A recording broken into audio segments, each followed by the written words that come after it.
নমস্কার, ৫টার ৫ মিনিটে নিয়ে আপনাদের সাথে রয়েছে আমি প্রিয়াঙ্কা। শুরুতেই আমরা নজর রাখব কামারহাটিতে বৈঠক ছিল তৃণমূলের, যে বৈঠকে নির্দেশ দেওয়া হয়েছে আরিয়াদহ ইস্যু নিয়ে।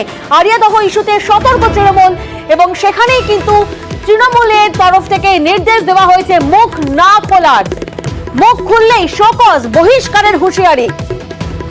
প্রতিনিধি অরুণ এই মুহূর্তে আমাদের সঙ্গে রয়েছেন, সরাসরি অরুণের থেকে একবার জানার চেষ্টা করি। অরুণ, আজ কামারহাটিতে যে বৈঠক ছিল সেই বৈঠকে বোঝাই যাচ্ছে যে জয়ন্ত সিং এর পর আরো তৎপর বোঝাই যায় কোথাও না কোথাও দলের তরফ থেকে। সেক্ষেত্রে কি কি নির্দেশ আজ দেওয়া হয়েছে? দেখো প্রিয়াঙ্কা, যে ধরনের ঘটনা জয়ন্ত সিং এর পর ঘটে আসছে তার সমস্ত কাউন্সিলররা কখনো কখনো মুখ খুলে ফেলছেন, এই নিয়ে কিন্তু দল একটা অস্বস্তিতে পড়েছে, এটা কিন্তু পরিষ্কার বোঝা যায়।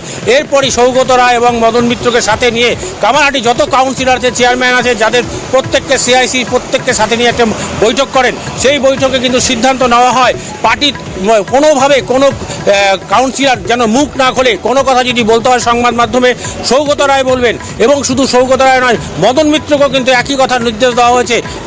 মদন মিত্র কোনো কথা বলতে পারবেন না সংবাদ মাধ্যমের কাছে, এবং আরও নির্দেশ দেওয়া হয়েছে যেন কোনো প্রমোটারের সঙ্গে কোনো কাউন্সিলর বা চেয়ারম্যান কেউ যেন কোনো রকম যোগাযোগ না রাখে। আজকে 15 তারিখ, আজকের পর থেকে একেবারে কঠোর হুঁশিয়ারি। যদি দল বিরোধী কোনো প্রমোটারের সঙ্গে কোনো যোগাযোগের খবর পায় তাহলে কিন্তু দল সিদ্ধান্ত নেবে এবং দল থেকে বহিষ্কার করা হবে, এমনটাই কিন্তু পরিষ্কার ভাষায় জানিয়ে দিলেন সৌগত রায়। শুধু তাই নয়, মদন মিত্রকেও বলা হয়েছে যে তিনি যেন কোনোভাবে সংবাদ মাধ্যমে মুখ না খোলেন, কারণ এই নিয়ে কিন্তু অনেক জল ভরা হয়েছে। অনেক কাউন্সিলর যখন তখন যাকে তাকে বলে দিচ্ছেন, এমন ক্ষোভ প্রকাশ করেন সৌগত রায়। তিনি বলেন আজকের পর থেকে যেন কোনো রকম নির্দেশ বা তার নির্দেশ অমান্য করলে কঠোর শাস্তি পেতে হবে। বেশ, অর্থাৎ আরিয়াদহ ইস্যুতে এবার সতর্ক তৃণমূল, যেখানে মুখ না খোলার নির্দেশ নেতা কর্মীদের। তৃণমূল কাউন্সিলর ও নেতাদের নিয়ে আজ বৈঠক হয়। অরুণ, তুমি আমাদের সঙ্গে থাকো। সেই বৈঠকের পর কি বলা হয়েছে শোনাবো আপনাদের। আজকে আমাদের সিদ্ধান্ত হয়েছে এরপর আমাদের কর্মীরা কোনো জায়গায় কোনো বিবৃতি দেবেন না। পার্টির যারা ডিসিপ্লিন মেনে চলেন আর কেউ আলাদাভাবে বিবৃতি দেবেন না। পার্টির কোনো লোকের বিরুদ্ধে প্রকাশ্যে মিডিয়ায় যাওয়া উচিত নয়। আজকে সিদ্ধান্ত নিয়েছি যে তৃণমূল কংগ্রেস কর্মীদের সাথে কোথাও কোনো বড় প্রমোটার বা সমাজবিরোধীদের সম্পর্ক থাকবে না। অতীতে যদি কোথাও ভুল হয়ে থাকে আমরা সেটা সংশোধন করার সিদ্ধান্ত নিয়েছে। আবারও যাব, প্রতিনিধি অরুণ আমাদের সঙ্গে রয়েছেন। অরুণ, আমরা শুনলাম সৌগত রায় তিনি বলছেন অতীতে যদি কোনো ভুল হয়ে থাকে সেটা সংশোধনের জন্য কিন্তু বার্তা নেওয়া হচ্ছে, বার্তা দেওয়া হচ্ছে।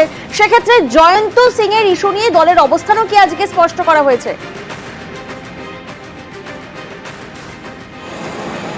হ্যাঁ, একদমই তাই। দেখো জয়ন্ত সিং কিভাবে এত বড় একটা বাড়ি করলো, এই নিয়ে যখন প্রশ্ন করা হয় তিনি বলছেন যে চেয়ারম্যান কাউন্সিলর কেউ জানে না, এখন থেকে কোনো কেউ বাড়ি করলে বা সমস্ত রকম স্বচ্ছ কাগজপত্র জমা দিতে হবে, এবং আর কিন্তু দল সেগুলোকে বরদাস্ত করবে না। কারণ এই জয়ন্ত সিং যেভাবে বারবারন্ত হয়েছে সেখান থেকে কিভাবে এতটা বেড়ে গেল সেটা নিয়ে কিন্তু সৌগত রায় নিজেই উষ্মা প্রকাশ করেছেন। তিনি বলছেন যে আর এই ধরনের ঘটনা যাতে পুনরায় যা হওয়ার হয়ে গেছে অতীতকে অতীত হিসাবে নিতে হবে, পুনরায় যেন এই ধরনের ঘটনা আর কখনো না ঘটে। তিনি কিন্তু একদম কড়া ভাষায় এই হুঁশিয়ারি দিলেন কাউন্সিলর থেকে শুরু করে চেয়ারম্যান, সিআইসি প্রত্যেককে। বেশ।